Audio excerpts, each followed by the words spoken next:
koox ka tirsan warbaahinta dowladda Puntland ayaa maray diyaarinta barnaamij ku saabsan xuska 1 Agoosto ku jireen gaaray jiida hore ciidamada Puntland ay iskaga hor fadhiyaan ciidamada maamulka Hargeysa ayay la kulmeen mid ka mid ah saraakiisha hogaamisa ciidamada aagaasi ku sugan taliyaha guutada 7 ee ciidamada jiida gobolka Sool gaashaanle sare Maxamed Asad Dalmar ayaa ka sheekeeyay sida ciidamada difaaca Puntland ay ugu adkaystaan dhaxanta qoraxda si ay dadka reer Puntland nabad ugu noolaadaan. askariga halkan jooga oo reer Puntland oo ka tirsan ciidamada difaaca ee dawladda Puntland waa wiilka buurta saaran maalintii oo dhan qorax buu arkaa habeenkii oo dhan dhaxan buu arkayaa dhaxantaas iyo qoraxdaas ciilna kama qabo baleenna kuma hayso oo wax dhibaato kuma hayso wuxuu aaminsan yahay in uu dalkiisa iyo dadkiisa uu difaacayo in uu shacabka magaalooyinka waaweyn ee Puntland ku sugan ee nabadgelyada haysta ee barwaaqada haysta inay isaga ku hurdaan buu aaminsan yahay waana sababta uusan u dareemeyn marxalad kasto adag oo halkan ka jirta iyo hadduu ku dhimanayo iyo hadduu ku dhaawacmo iyo haddii uu ciriir kale uu arkaba oo jawiga uu dareemo waa sababta uusan u dareemeyn waxa weeyaan marka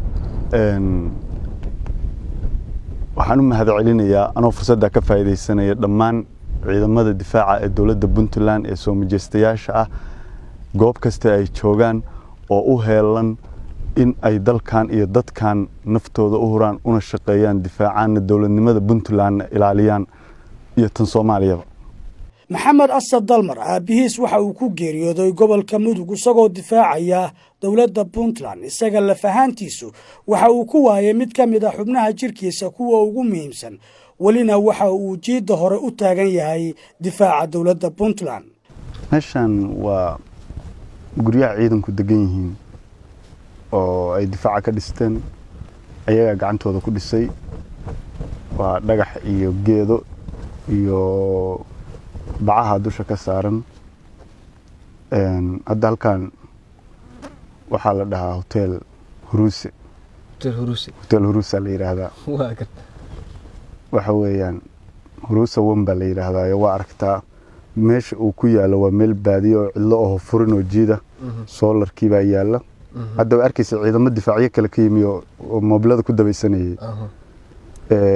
waxa yaala jaajaradii nooc walba ka helaysaa waxaad ka helaysaa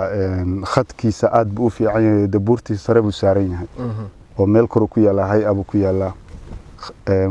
4G ga caadi u jooga waxa weeyaan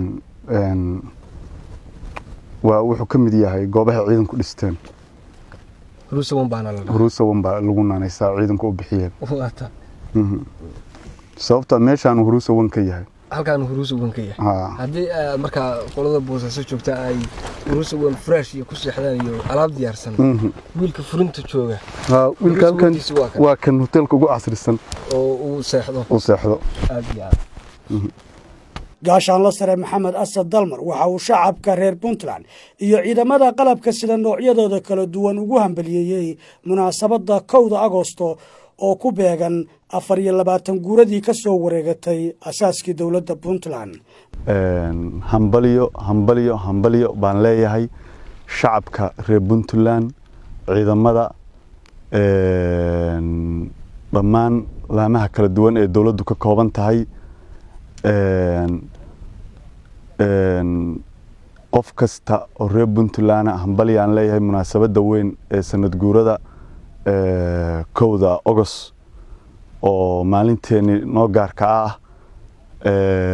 qof kasta oo reer Puntlandna dareen gaar ah ku leh. Maxamed Saciid Qoslaaye warbaahinta dawladda Puntland Garowe.